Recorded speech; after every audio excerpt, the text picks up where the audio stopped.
So hello everyone, exercise 10.1 का ये question number 4 discuss कर लेते हैं। ठीक है, सो क्वेश्चन क्या दिया हुआ है पहले देख लेते हैं। क्वेश्चन, ये सब क्वेश्चन बहुत इजी क्वेश्चन है, तो जल्दी जल्दी ये सब खत्म कर लेते हैं। ठीक है, तो उसके बाद जितना भी इम्पोर्टेंट और ज़्यादा इम्पोर्टेंट क्वेश्चन है वो भी कर लेंगे। ठीक है, तो क्वेश्चन क्या दिया हुआ है देख लो।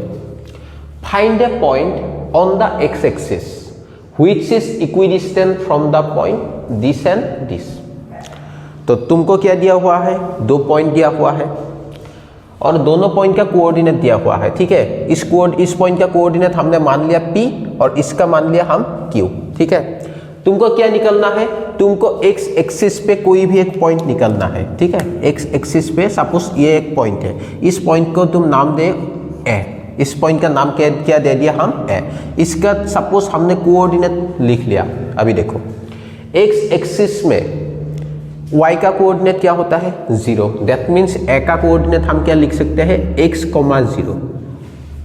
ठीक है, तो क्वेश्चन बोल रहा है फाइंड ए पॉइंट। ये जो पॉइंट हमने मान लिया पॉइंट ए, इसका कोऑर्डिनेट निकलना है। एक कोऑर्डिनेट मालूम है, जो y का वैल्यू है वो मालूम है। ठीक है, x का वैल्यू हमको चाहिए। ठीक है, which is equidistant from the P and Q।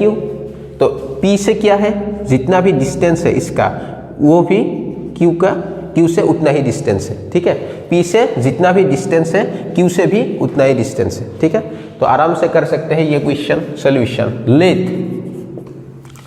Late the points, पहले हम लिख लेते हैं लेट द पॉइंट्स P कौन सा पॉइंट मान लिया हम 3, 4 एंड Q किसको मान लिया हम 7, 6।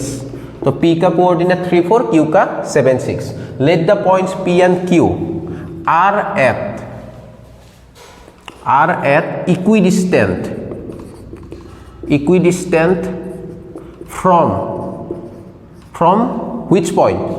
ये P Q कौन सी पॉइंट से इक्विडिस्टेंट पे है, ए पॉइंट। ए का कोऑर्डिनेट क्या है x, 0। अभी हमको क्या चाहिए x का वैल्यू, दैट मीन्स ए का कोऑर्डिनेट चाहिए। ठीक है, देयरफॉर ये दोनों क्या है इक्विडिस्टेंट पे है। देखो P और Q ऐसे क्या है इक्विडिस्टेंट है, दैट मीन्स इसका जो भी डिस्टेंस होंगे इसका डिस्टेंस क्या होंगे AP। Therefore AP equal to क्या होंगे AQ, है कि नहीं। AP इक्वल टू क्या हो जाएगा AQ, क्योंकि ये P Q दोनों ऐसे क्या है सेम डिस्टेंस पे है। देखो अभी AP, तो AP का डिस्टेंस क्या है, AP का distance x minus 3 whole square plus 0 minus 4 whole square. ठीक है, ये डिस्टेंस फॉर्मूला है कि नहीं। डिस्टेंस फॉर्मूला क्या है, सपोज ये x1 y1 x2 y2, ये दोनों पॉइंट का बीच का डिस्टेंस क्या है x1 minus x2 whole square plus y1 minus y2 whole square. तुम x2 माइनस x1 भी लिख सकते हो, इससे कोई प्रॉब्लम नहीं होगा। ठीक है, तो ये AQ का डिस्टेंस क्या हो जाएगा x minus 7 whole square plus 0 minus 6 whole square. ये दोनों डिस्टेंस क्या हो जाएगा बराबर हो जाएगा। ठीक है, हम दोनों पे क्या कर सकते हैं, ये जो स्क्वायर रूट है उसको हम बाहर कर देते हैं। ठीक है, तो यहाँ पे क्या हो जाएगा x square minus 6x plus 9 a minus b whole square, x square minus 6x plus 9 plus 4 का स्क्वायर कितना होता है 16।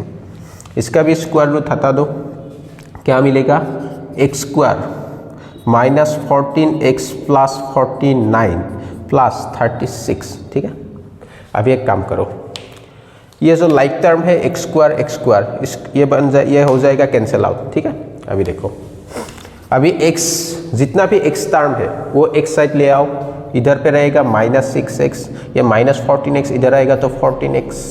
ठीक है, यहाँ पे क्या है 49 प्लस 36 बन जाएगा तुम्हारा 85। कितना बन जाएगा 85। ठीक है, तो ये 16 प्लस 9 25, उधर ले जाओ कितना मिलेगा माइनस 25। ठीक है, अभी देखो, तो 14 माइनस 6 कितना बनेगा तुम्हारा 8x, यहाँ पे बनेगा तुम्हारा 60। तो दैट मीन्स x का वैल्यू हमको मालूम चल गया कितना 60 डिवाइडेड बाय 8। तुम क्या से कर सकते हो, 4 से डिवाइड करो, 4 2 jar 8, 4 into 15, that means 15 divided by 2। तो therefore the required point is, therefore लिख दो, देयरफॉर रिक्वायर्ड पॉइंट इज क्या हो जाएगा तुम्हारा, x का वैल्यू कितना मिला 15/2, 15/2 x का वैल्यू 0। तो यह हो गया तुम्हारा पॉइंट जो पी क्यू से क्या है इक्विडिस्टेंट पे है। ठीक है, जल्दी ये लिख लो क्वेश्चन नंबर 4। क्वेश्चन नंबर 5 करते हैं अभी। सो क्वेश्चन नंबर 5 देखो, अभी क्वेश्चन नंबर 5 भी ये सब जस्ट एक फॉर्मूला से बन जाएगा, कुछ भी है नहीं इसमें, बहुत इजी क्वेश्चन है। देखो क्या निकालने के लिए बोला, find the slope of A line. यहाँ पे क्या निकालने के लिए बोल रहा है, स्लोप। स्लोप यानी m, फॉर्मूला क्या है y2 minus y1 divided by x2 minus x1। अगर कोई भी दो पॉइंट है, ये एक पॉइंट है, इस पॉइंट का तुम कोऑर्डिनेट मान लो x1 y1, इसका मान लो तुम x2 y2, तो ये लाइन का स्लोप कितना बन जाएगा y2 minus y1 x2 minus x1। ठीक है, अभी देखो किसका स्लोप निकालने के लिए बोल रहा है, which passes through the origin। एक तो ओरिजिन हो गया, ओरिजिन मतलब ये पॉइंट, इस पॉइंट को हम बोलते हैं ओरिजिन। ओरिजिन का कोऑर्डिनेट क्या होता है 0,0।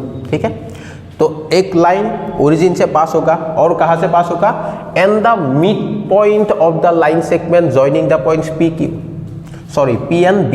ठीक है, तो ये दोनों पॉइंट का जो मिड पॉइंट है वो कहाँ पे होगा, यहाँ पे। सपोज इस पॉइंट को हम नाम देते हैं ए, क्या नाम देते हैं ए, तो इसका मिड पॉइंट का फॉर्मूला क्या है, सपोज ये एक पॉइंट है x1 y1। ठीक है, ये एक पॉइंट है x2 y2। ठीक है, तो ये इस लाइन का मिड पॉइंट का फॉर्मूला क्या होगा, x1 plus x2 divided by 2, y1 plus y2 divided by 2, ये है मिड पॉइंट का फॉर्मूला।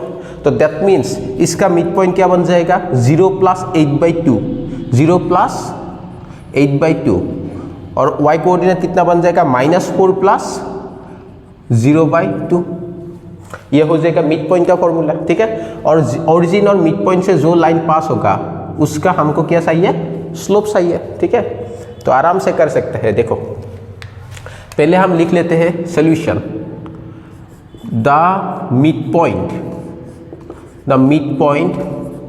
ऑफ क्वेश्चन क्या दिया हुआ है 0 -4 n, ये पॉइंट क्या है b दिया हुआ है या q, जो भी हो क्वेश्चन होना चाहिए। क्वेश्चन क्या है 8,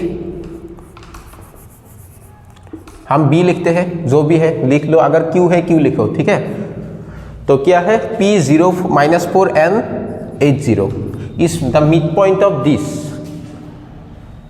इक्वल टू, तो हम क्या लिखेंगे, मिड पॉइंट को हम नाम देते हैं ए। ठीक है, ए, तो क्या हो जाएगा 0 प्लस 8/2 -4 प्लस 0/2। ठीक है, तो that means the coordinate of A will be 8/2 यानी 4 -4/2 यानी -2। तो दैट मीन्स ये पॉइंट हमको मिल गया कितना 4 -2, और ओरिजिन क्या है 0 0। अभी देखो तो 0 0 और कितना 4 -2, ये दो पॉइंट से जो लाइन पास होगा उसका क्या चाहिए हमको, स्लोप चाहिए। देयरफॉर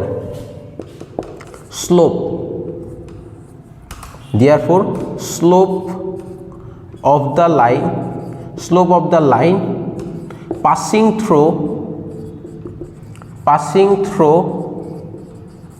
passing through कहाँ से, origin, passing through origin and a 4 -2। ठीक है, तो क्या हो जाएगा, स्लोप क्या हो जाएगा, स्लोप का फॉर्मूला क्या है y2 minus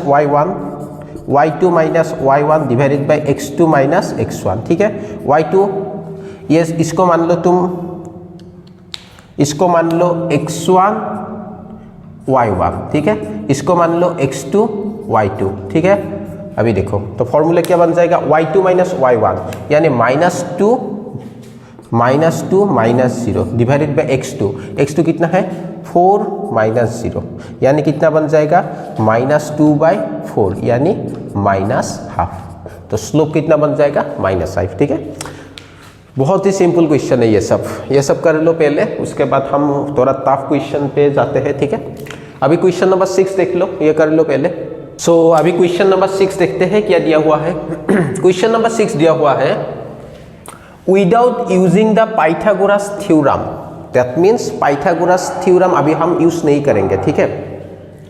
so that the points this and this are the vertices of a right angle triangle, that means हमको 3 क्या दिया हुआ है, पॉइंट दिया हुआ है, दैट मीन्स वर्टिसेस।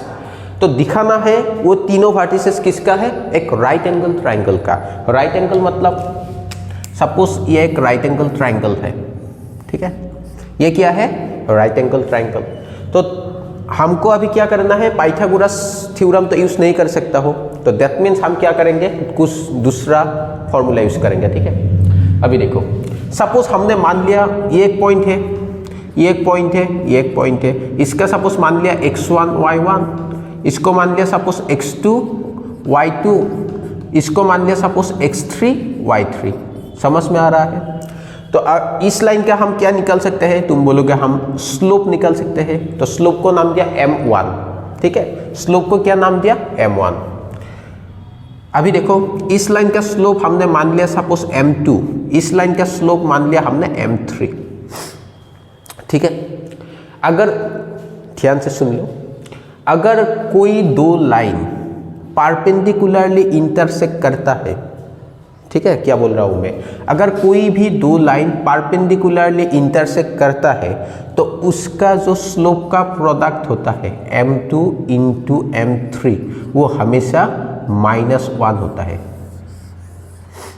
तो यानी हमने क्या बोला, अगर ये तीनों पॉइंट का हम क्या निकाल सकते हैं, 3 स्लोप निकाल सकते हैं 3 लाइन सेगमेंट का, ठीक है। तो कोई भी अगर दो स्लोप का हम प्रोडक्ट -1 मिलता है तो दैट मीन्स वो दोनों लाइन क्या होंगे, परपेंडिकुलर होंगे। अगर दोनों लाइन परपेंडिकुलर होंगे तो दैट मीन्स वो ट्राइंगल क्या बन जाएगा, राइट एंगल ट्राइंगल। बस वही है, हमको क्या निकालना है, स्लोप निकालना है, किसका, तीनों लाइन का, ठीक है। अभी देखो लेट सॉल्यूशन लेट, पहले एक काम करो, ये जितना भी वर्टिसेस है उसका नाम देते हैं, ठीक है। इसका नाम A B C कुछ भी तुम दे सकते हो। Let A 4 4, B 3 5 and C का कितना है -1 B the vertices of a right angle triangle, sorry तुम राइट एंगल नहीं दे सकते हो क्योंकि ये तो हमको शो करना है, ठीक है। सो हम क्या लिखेंगे, let A B C be the vertices of a triangle. हम सिर्फ ट्राइंगल लिखेंगे अभी, ठीक है। राइट एंगल तो हम शो करेंगे, ठीक है। अभी हम क्या बोलेंगे, कोई भी एक ट्राइंगल का ये तीनों क्या है, वर्टिसेस है, ठीक है। अभी ठीक है, तो ए बी का स्लोप निकालते हैं। Therefore slope of A B का हम क्या निकालेंगे, स्लोप। इसको हम m1 नाम देते हैं, ठीक है। m1 कितना बनेगा, y2 minus y1 5 minus 4 y2 minus y1 divided by x2 minus x1। Formula पता है कि नहीं, लास्ट क्वेश्चन में अभी क्या, स्लोप का फॉर्मूला क्या है, y2 minus y1 divided by x2 minus x1, ठीक है। तो y2 minus y1 divided by x2 minus x1, तो 3 माइनस 4 कितना बनेगा, 5 माइनस 4 -1, 3 माइनस 4 कितना होता है -1, यानी 1 माइनस कैंसिल हो जाएगा, कितना होगा 1, ठीक है। सॉरी 5 माइनस 4 1 होता है, 5 माइनस 4 कितना होता है 1, 3 माइनस 4 -1, तो यानी -1 मिलेगा, ठीक है। अभी स्लोप ऑफ ए बी बन गया। अभी बी सी निकालते हैं, है कि नहीं। तुम्हारा अगर ए बी सी है तो पहले हमने किया किसका स्लोप निकाला, ए बी का। ए बी के कितना मिला m1। अभी बी सी का निकालते हैं, बी सी का कितना है m2 और ए सी का कितना है m3, ठीक है। तो बी सी का कितना बनेगा, तुम बोलोगे m2 B C y2 minus y1 यानी -1 -5 x2 माइनस x1 यानी -1 -3, ठीक है। तो ये हो जाएगा -6 divided by -4, minus minus cancel out जाएगा, तो तुम्हारा 2 से डिवाइड होकर मिलेगा 3/2, ठीक है। स्लोप ऑफ, अभी हम क्या निकालेंगे, ए बी मिला, बी सी मिला, अभी सी ए और एस सी कुछ भी लिख सकते हो, सी ए, इसको हम M3 नाम देते हैं, सी ए, ठीक है। तो क्या होगा, y2 माइनस y1, y2 कितना है 4, तो y2 माइनस -1, x2 कितना है 4, x2 माइनस, बोलो x2 माइनस कितना मिलेगा -1, ठीक है। अभी देखो, तो ये बन जाएगा 4 + 1, ये भी बन जाएगा 4 + 1 यानी 5/5 यानी 1।